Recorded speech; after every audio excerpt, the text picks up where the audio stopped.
할렐루야. 3일간도 평안하셨습니까? 오늘 사도 바울은 자신의 동역자들에게 무난하라고 권면하고 있습니다. 여러분, 무난하라는 말은 안부를 묻고 돌아보라는 그런 의미입니다. 우리가 하나님의 신앙의 가족으로 부름받은 공동체로서 바울의 이 권면처럼 우리가 서로 돌아보고 위로하며 또한 서로 기도하는 그런 복된 성도 우리 모두가 되실 수 있기를 주님의 이름으로 축복합니다. 오늘 16장으로 바울이 로마에 보내는 서신인 이 로마서는 마무리가 되고 있습니다. 그런데 오늘 16장의 주된 내용을 보시면 잘 아시겠지만 초반에 추천서와 그리고 인사말이 대부분으로 다 이루어져 있습니다. 사실 내용상으로만 본다면 앞에 15장으로 끝을 냈어도 가능한 그런 서신인데, 그래서 15장 끝에 보시면 무엇으로 끝납니까? 아멘으로 그렇게 끝을 맺고 있습니다. 15장으로도 충분히 이 서신, 이 교리를 이야기하고 또한 우리가 실제 삶에서 또한 실천편에서 어디까지 행동해야 되는가에 대해서 끝을 맺어도 가능한 서신이라는 겁니다. 하지만 16장은 모두 인사말로 되어 있지만 또한 신학적으로도 중요한 의미를 가지는 장이라고 할 수 있습니다. 그래서 바울의 서신 중에 유례 없이 보시면 아마 보시면서 느끼겠지만 왜 이름이 많이 나오지? 라고 느끼실 겁니다. 바울이 쓴 서신 중에 가장 무난하는 사람도 많이 나오고 인사도 가장 길게 나오는 것을 볼 수 있습니다. 왜 길게 나오느냐? 그 의미가 있다는 겁니다. 먼저 바울은 이 편지를 가지고 로마로 가는 자신의 동역자 베베를 추천하고 있습니다. 우리 그 말씀 다시 한번 보겠습니다. 1절과 2절 말씀입니다. 1, 2절 우리 같이 읽습니다. 시작. 내가 갱그레아 교회의 일꾼으로 있는 우리 자매 베베를 너희에게 추천하노니 너희는 주 안에서 성도들의 합당한 예절로 그를 영접하고 무엇이든지 그에게 소용되는 바를 도와줄지니 이는 그가 여러 사람과 나의 보호자가 되었음이라. 아멘. 그럼 바울은 베베를 갱그레아 교회의 일꾼이라고 그렇게 소개를 하고 있습니다. 갱그레아는 고린도시의 동쪽에 있는 가까운 항구 도시가 바로 갱그레아입니다. 지금 바울이 어디서 이 로마서를 쓰고 있습니까? 고린도 교회에서 이 3차 전도 여행쯤에 이 로마서를 지금 기록을 하고 있습니다. 그래서 가장 가까이 있는 이곳에 자신의 동역자였던 이 베베를 시켜서 이 로마서를 가지고 로마로 가도록 그렇게 보내고 있었다는 겁니다. 그런데 베베라는 여성이 바울과 어떤 관계입니까? 2절에 보시면 나의 보호자가 되었다고. 다른 말로는 후견인이 되었다는 거예요. 지원자, 자신을 도와주고 후원하고 후견인이 되었다는 그 표현으로 보호자가 되었다는 걸 말합니다. 그러한 사람이 바로 이 베베였다는 겁니다. 여러분, 당시 여성들의 활동이 제한되던 시대였습니다. 고대였기 때문에요. 그런데 지금 바울이 자신의 중요한 서신인 이 로마서를 가지고 가는 사람이 성별이 누구라는 겁니까? 여성 사역자 베베였다는 겁니다. 그러니까 이 여성 사역자 베베에게 맡긴다는 것을 보면 비록 베베가 여성이긴 했지만 어떠한 사람이었다는 겁니까? 갱그레아 교회의 중요한 일꾼이었고 많은 지원과 헌신을 교회에 아끼지 않은 그러한 사람이었음을 우리에게 소개하고 말씀해 주고 있다는 겁니다. 여러분, 여기서 중요한 것은 일꾼, 이 사역자였기 때문에 바울의 중요한 서신을 가져갈 수가 있었다는 겁니다. 바울도 그를 그래서 2절에 초반에 보면 그를 영접해 달라고 잘 대접해 예의로 차려서 예절로 그를 영접해 달라고 그렇게 부탁을 하고 있는 중요한 갱그레아 교회의 중요한 사역자 일꾼이라는 겁니다. 여기서 1절의 일꾼은 원어상에는 이 집사라는 우리 관주에도 나오는 것처럼 집사로 그렇게 우리가 해석되기도 하지만 오늘 말씀에서는 집사라고 표현하지 않고 일꾼이라고 그렇게 표현합니다. 근데 이 원어상은 같은 단어를 쓰는데 이 사실은 이 베베를 집사로 여성 집사, 여자 집사로 표현하기보다는 사역자로 보는 게 더 옳다라고 할 수 있어요. 그래서 오늘 우리말의 해석으로는 일꾼이라고 그렇게 표현되고 있습니다. 베베는 단순히 집사가 아니라 갱그레아 교회의 중요한 사역자였음을 우리에게 소개합니다. 그리고 이러한 로마 교회에 있는 성도들에게 바울은 이어서 무난하고 그렇게 인사를 하고 있습니다. 우리 3절과 4절 말씀 같이 읽겠습니다. 3절 4절 같이 읽습니다. 시작. 너희는 그리스도 예수 안에서 나의 동력자들인 브리스가와 아굴라에게 무난하라. 그들은 내 목숨을 위하여 자기들의 목숨까지도 내놓았나니 나뿐 아니라 이방인의 모든 교회도 그들에게 감사하느니라. 아멘. 여러분, 3절에 소개되는 브리스가와 아굴라는 어떤 관계입니까? 부부였습니다. 브리스가를 다른 말로 하면 어떤 이름입니까? 브리스길라. 사도행전에 나오는 브리스길라와 아굴라 부부를 이 브리스가와 아굴라라고 그렇게 소개를 합니다.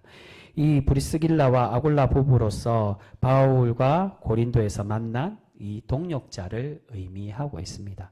그리고 바울과 함께 에베소에서 사역하다가 이제 로마로 귀환하게 되어서 이 바울이 로마에 있는 이 브리스길라와 아굴라에게 문안을 하고 있는 겁니다. 그러니까 17절까지가 16절까지죠. 16절까지가 이 문안에 대한 건데 로마 교회에 있는 성도들에게 문안. 3절부터 그러니까 1, 2절은 로마 교회에 보내서 베베를 추천하는 내용이고요. 너에게 보내는 이 갱그레아 교회 사역자를 너에게 보내서 추천을 하는 것이고 3절부터는 이 로마 교회에 헌신하고 성도로 있고 사역하는 이 사람들에게 내가 인사하는 거, 문안을 한다. 너에게 문안한다. 문안을 보낸다. 너희 잘 지내느냐라고 그렇게 인사를 하고 있다는 겁니다. 그런데 가장 먼저 자신의 서신을 보내는 사람도 성별이 누굽니까? 여성이었고, 그리고 가장 먼저 이야기하는 사람, 여러분 브리스길라와 아굴라 중에 누가 아내이고 누가 남편입니까? 브리스길라가 아내이고 아굴라가 남편입니다. 그러니까 역할이 왜 당시에는 아내를 먼저 이야기하는 게 결코 이제 쉬운 표현이 아닙니다. 근데 아내가 먼저 나오는 것은 당시에 이 브리스길라가 남편인 아굴라보다 교회의 헌신도와 사역의 역할에서 더 컸다라고 할 수가 있습니다. 그래서 이 사료에 보면 로마에 보면 오래된 브리스가라는 교회가 있고요. 그리고 브리스가 행전, 이 사료에 브리스가 행전이 있을 정도로 브리스길라의 역할이 굉장히 컸다라고 그렇게 알려져 있습니다. 오늘 16절까지의 바울이 로마에 있는 동역자들과 지인들에게 문안하는 내용을 그렇게 소개합니다. 근데 여기까지 말씀 중에 이름에 나오는 사람들이 총 이름만 나오는 사람으로 하면 26명이 나옵니다. 근데 그 중에서 여성이 몇 명이 나오느냐? 이름만, 루포의 어머니까지 포함해서 여성의 이름만 나오는 사람이 9명에 달하고 있습니다.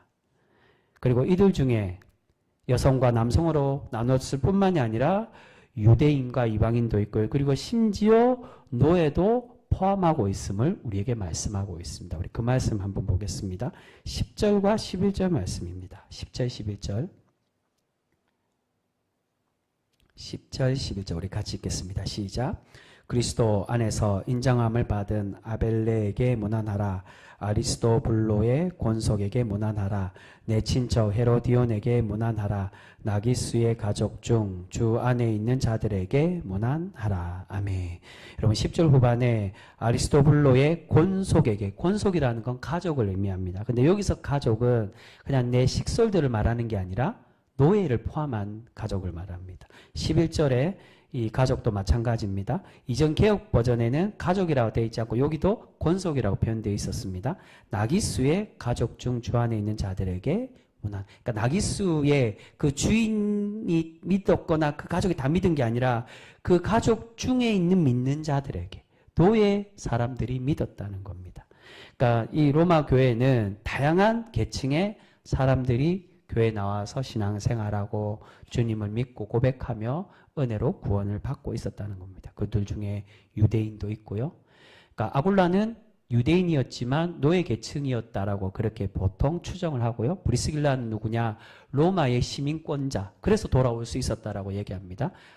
브리스길라는 로마 시민권자에서 그래서 더 지위도 높았고 그리고 역할도 더 컸다라고 그렇게 이야기합니다. 그렇게 유대인들과 이방인도 있었고 그리고 지위가 높은 사람과 또 낮은 사람, 노예들도 포함하고 있었다라고 말. 그 말은 바울의 동역자들이면서 교회의 중요한 헌신의 역할을 하는 사람들이 단순히 권력과 재력을 가진 사람만 있는 것이 아니라 지위고하를 막론하고 다양한 사람들이 교회에서 섬기고 헌신하고 있었음을 우리에게 말씀하고 있습니다. 그 중에서 많은 경우 누가 있었다고요? 여성들이 복음 사역에 동참하고 있었음을 바울은 우리에게 가장 먼저 소개를 합니다. 그래서 초반에 조금 전에 말씀드린 것처럼 가장 먼저 이 서신을 가져가고 있는 베베, 자신의 자매라고, 동력자, 사역자 자매라고 소개하는 베베를 소개를 하고, 그리고 이어서 첫 무난한 여성, 이 무난한 동력자가 누굽니까? 브리스길라라고. 자신을 그렇게 자신을 위해 목숨까지도 아끼지 않고, 이 목숨까지 아끼지 않았다는 얘기는 에베소에서 갇혔을 때 자신을 위해 그렇게 도와주고 감옥에서 나올 수 있도록 그렇게 함께 동력한 그 모습을 소개를 합니다. 여러분, 지금도 많은 교회의 남성들보다 여성들이 더 많은 것을 한국교회에 볼 수 있습니다. 그것은 여성 성도들의 열심과 헌신을 우리가 충분히 알 수 있는 모습이라고 할 수 있습니다. 그처럼 당시나 지금이나 이런 여성들의 뜨거운 헌신이 있었기에 하나님의 교회가 성장할 수 있고 하나님의 복음이 전파될 수 있었다라고 할 수 있습니다. 결코 교회는 사실 당에 보면 남성 당의원들이 훨씬 더 많습니다. 아직도 이전에 있었던 교회들 중에 이제는 여성 장로님이 한 분 좀 나와야지라고 이렇게 선출해도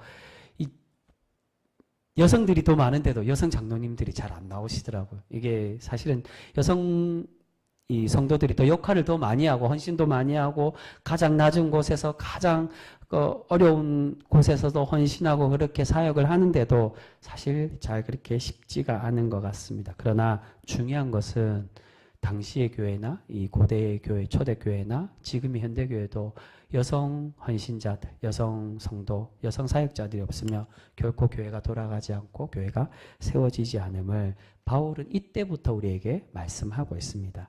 그리고 이들 중에 에베소 교회 성도들도 많이 있었는데 이렇게 바울이 한 번도 만나지 못한 로마 교회 많은 지인들과 동력자들이 있었고 이들을 거론하는 것은 아직 서로 낯선 사이에 친밀감과 깊은 유대감을 갖기 위한 바울의 노력의 모습이라고 할 수 있습니다.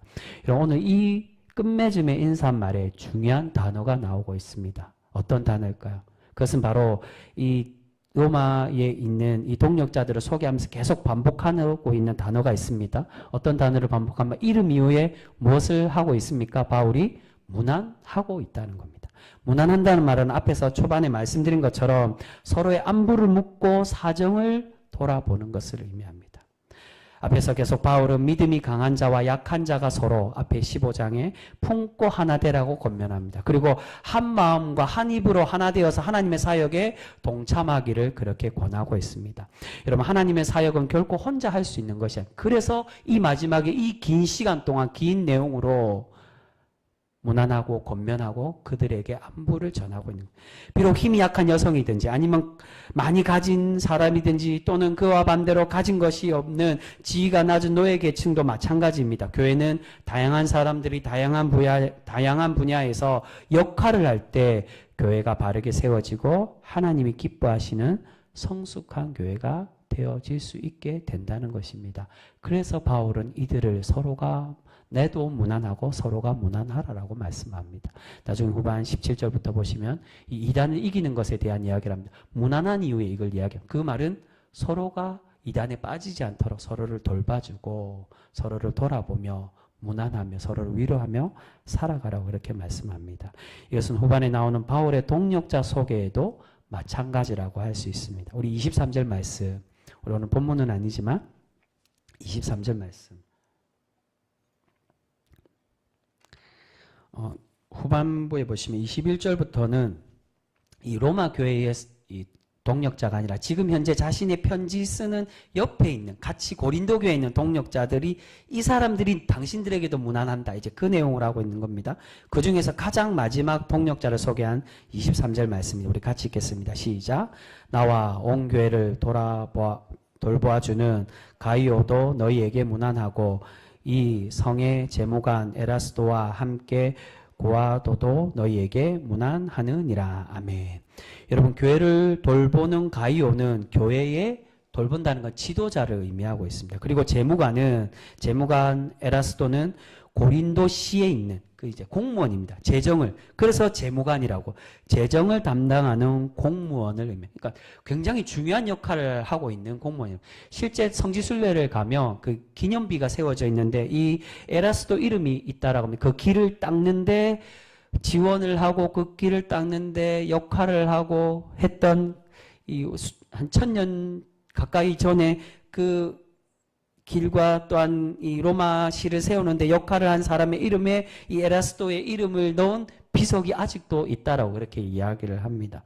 그러니까 그만큼 중요한 역할을 한 공무원이었고 그런 많은 재력과 능력을 가진 사람이었다. 하지만 이들은 21절에 디모데나 다른 동력자들보다 제일 뒤에 제일 끝에 거론되고 있습니다. 제일 마지막에 이름을 밝히는 사람들 중에 제일 마지막에.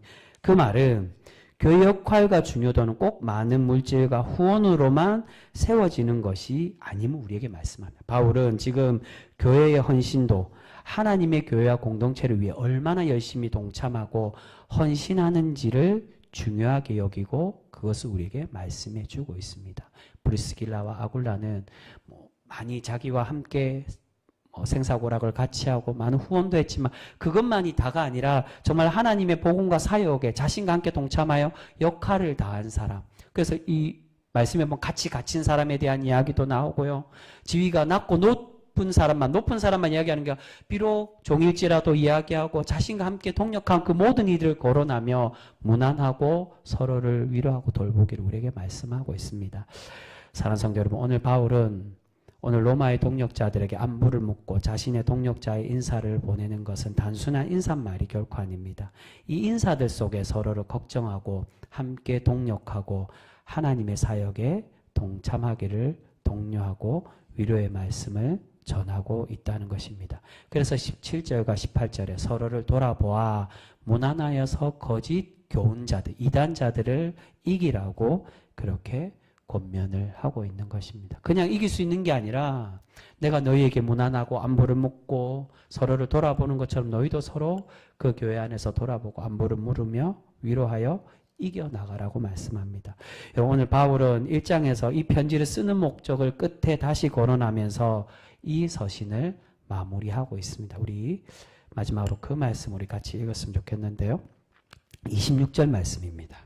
26절 말씀. 우리 너무 길기 때문에 끝에 부분 이 25절부터는 사실 인사로 끝나는 말씀이에요. 근데 26절만 읽겠습니다. 우리 26절 같이 읽습니다. 시작. 이제는 나타내신 바 되었으며 영원하신 하나님의 명을 따라 선지자들의 글로 말미암아 모든 민족이 믿어 순종하게 하시려고 알게 하신 바 그 신비의 계시를 따라 된 것이니 이 복음으로 너희를 능히 경고하게 하실. 아멘. 여러분, 이 26절이 사도 바울이 1장에서 밝혔던 이 서신을 쓴 주된 이유, 그러니까 자신을 선교지로 도와주길 바라는 이유도 있지만 그러나 그 이전에 자신이 이 편지를 쓰는 이유를 1장부터 쭉 밝히고 교리에 대한 이야기를 하고 또한 그 교리 이후에 어떻게 살아가야 되는가에 대한 이야기를 하는데 왜 교리와 그 실천에 대한 이야기를 하느냐. 1장 5절이 바로 이 오늘 26절에 동일하게 나옵니다. 무슨 내용입니까? 26절이 그 신비의 계시를 따라 된 것, 그 신비가 이어나오는 복음으로 너희를 경고히 세워가기 위함인데 어떻게 세워가기 위함이냐. 중간에 모든 민족이 믿어 순종하게 하시려고 한다라고. 여러분, 믿는다는 게 무엇입니까? 계속 말씀드렸습니다. 우리가 하나님께 구원받는 거, 그 은혜를 받음으로 하나님이 무한하신 주신 은혜로 우리가 구원받는데 그 은혜를 주셨구나라고 인식하기만 하는 게 아니라 그 은혜를 믿을 때 가능한데 그 믿음이 어떤 거라고 말씀드렸습니까? 순종하는 모습이라는 겁니다. 믿고 순종하여 하나님의 뜻에 따라. 여러분, 오늘 사도 바울은 믿고 순종하는 그 모습을 혼자 하는 것이 아니라고 그렇게 우리에게 권면합니다. 내가 하나님의 복음을 위하여 고린도 교회든 아시아이든 그곳에서 헌신하여 하나님의 복음을 가득 채워갔던 것처럼 너희 또한 서로를 무난하고 돌아보며 함께 섬겨서 하나님의 교회를 바르게 세워갈 수 있음을 우리에게 그렇게 말씀하고 있습니다. 여러분, 왜 바울이 이렇게 동력자들을 다 거론하면서 위로하고 이들만 있었겠습니까? 오늘 보면 이름을 밝히지 않지만 그들의 가족들과 그들의 형제들과 그렇게 모아서 그렇게 표현하는 그러한 대상들도 있습니다. 더 많이 있었다는 겁니다. 근데 이 많은 사람들을 왜 거론할까요? 그것은 하나님의 복음에서요. 하나님의 교회를 세우는 것 혼자서 결코 할 수 있는 게 아니라는 겁니다. 지도자가 아무리 뛰어나고 아무리 말씀을 잘 전하든지 아니면 대단한 능력을 가져도 그 혼자서 결코 할 수가 없다. 바울도 많은 기적을 행하고 하나님의 흔히 말하는 직통 계시를 받고 내가 3층 천에 올라가고 하나님의 뜨거운 열정과 은혜를 받고 자신도 많은 은사를 받았다라고 고린도 교회에 편지하면서 그렇게 자랑도 하고 그렇게 이야기했지만 그러나 결코 혼자 할 수 있는 게 아니라 브리스길라와 아굴라가 있었기 때문에 가능했고 이 편지를 보내는 베베가 있었기 때문에 로마 교회를 위로하고 또한 후원을 위해 서신을 보내고 그렇게 역할을 할 수가 있었다는 겁니다. 여러분 오늘 목사님이 오늘 이 동력자에 대한 이야기를 할 때 군대로서 그렇게 비유하며 이야기를 하며 소개를 한 그런 이야기가 있습니다. 여러분 요즘에 군대를 보면 많이 좋아졌다라고 그렇게 이야기를 합니다. 기간도 많이 짧아요. 제 때만 해도 2년 2개월 그러면 26개월입니까? 2년 2개월의 기간이었고 더 이전에는 정말 3년 30개월에서 3년인 것도 있었지만 지금은 1년 6개월인가요? 굉장히 지금 짧은 시간입니다. 그리고 예전에는 저 때는 핸드폰도 가지도 못했고 TV도 마음대로 못 보고 하는데 군대가 굉장히 편해졌다라고 그렇게 이야기를 합니다. 군대가 이제는 갈만한 데가 되었다. 근데 여러분 군대가 살기 좋고 군대가 갈만한 곳이 되기 위해서는 어떻게 해야 될까요? 장병들이 편하기만 하면 군대가 좋은 군대가 되는 것일까요? 군대가 좋은 군대가 되기 위해서는 여러분 군대의 목적이 무엇입니까? 군인들의 역할이 무엇입니까? 나라를 지키는 거라는 겁니다. 자신들이 편하게 있는 게 바른 군대의 모습, 합당한 군대의 모습, 장병들의 바른 모습이 아니라 그들이 편하게 있는 것도 중요하지만은 그러나 지휘관들이 그 장병들을 다치지 않고 편하게 있고 잘 전역할 수 있을 때까지 잘 돌보는 것도 중요하지만은 그 군대가 군인들이 바른 군대가 되고 칭찬받는 군대가 되기 위해서는 군인의 역할을 바르게 감당할 때 칭찬받는 군대가 될 수 있다. 여러분 교회도 마찬가지라는 겁니다. 여러분 한 명의 목회자 또는 특정한 대단한 인물, 위대한 인물이 설교를 잘하거나 좋은 인격을 가져서 또는 어떤 한 사람 역할을 잘해서 그 사람만 가지고 교회가 아름다운 교회, 하나님께 칭찬받는 성숙한 교회가 될 수 있을까요? 그렇지가 않다는 겁니다. 물론 목회자가, 담임 목사가, 설교자가 설교도 잘하고 좋은 인격도 가지고 있고 성도들을 잘 돌아봐야 되겠지만 그 설교를 받는 성도들 또한 그 설교를 가슴에 새기고 설교의 말씀대로 살아가려고 노력하는 장병이 나라를 위해 지키기 위해 노력하는 것처럼 편한 것만 생각하는 게 아니라 나라를 지키기 위해 헌신하는 것처럼 성도 또한 교회를 사랑하고 교회를 세워가고 헌신하기에 노력하는 모습이 필요하다. 아무리 설교자가 설교 잘하고 열심히 사역하고 그렇게 해도 성도들이 감동이 없고 감화가 없고 변화가 없고 교회의 역할과 헌신이 없으면 그 교회는 결코 아름다운 교회가 될 수 없다. 제 주위에 정말로 설교도 잘하시고 목회자로서 너무 인품도 좋은 목사님들 중에 이 목회를 실패하는 목사님들도 굉장히 많이 있는 것을 보게 됩니다. 누구의 잘못이라고 하기는 어렵지만 그래서 설교 잘하는 것만으로 끝나는 게 아니라 그리고 목사 혼자만의 역할이 중요한 게 아니라 목회자도 열심히 하고 또 바른 말씀과 옳은 말씀과 은혜롭고 하나님이 합당한 말씀도 선포해야 되겠지만 그 말씀을 받는 성도들도 하나님의 말씀을 가슴에 새기고 내 듣고 싶은 말만 듣고 기쁜 말만 듣고 한쪽 귀로 듣고 흘리고 그런 모습이 아니라 내가 이 말씀대로 살아가야 되겠다라는 그런 결단의 모습이 우리에게 필요한 줄 믿습니다. 사랑하는 성도 여러분, 오늘 사도 바울이 마지막으로 동력자들을 이렇게 길게 소개하는 것은 너희가 15장과 연결된다라고 보시면 됩니다. 너희가 한 입과 한 마음으로 연합하고 하나 되어 이웃을 기쁘게 하듯 하나님을 기쁘게 하고 복음을 위해 하나님의 사역을 위해 헌신하고 하나님의 나라와 교회를 세워가라고 우리에게 당부하고 있습니다. 여러분 오늘 이 16장으로 로마서가 마무리되고 있습니다. 근데 로마서 전체도 다 마찬가지지만 특별히 이 16장이 바로 우리 현대를 살아가고 있는 우리 병성교회 성도들에게도 동일한 은혜와 또한 권면의 교훈의 말씀을 주는 말씀이라고 생각이 됩니다. 우리 또한 서로를 무난하고 혼자서 할 수 있는 게 아니라 서로가 양보하고 서로를 위해 기도하고 도와주고 헌신하고 그래서 헌신 예배를 그렇게 자꾸 제가 강조를 드리는 겁니다. 그 기간만 헌신하는 게 아니라 바른 헌신은 그 기간을 비롯해서 모든 성도들이 함께 예배와 또 헌신의 자리에서 함께 돕고 섬기고 헌신할 때 바른 헌신의 모습이 될 수 있게 되는 줄 믿습니다. 여러분, 우리 귀한 평성교회 모두가 기도가 필요한 이들을 위해, 섬김과 또 위로가 필요한 이들을 위해 함께 사랑하고 섬기고 서로가 세워가서 하나님께 칭찬받는 사도 바울이 그렇게 너희가 믿음에 믿고 순종하는 그런 교회로, 하나님께 칭찬받는 교회로 세워가길 원했던 것처럼 우리 교회가 그렇게 하나님께 칭찬받는 교회로 날마다 세워지는 우리 귀한 복된 성도 모두가 되실 수 있기를 주님의 이름으로 축복합니다. 기도하겠습니다.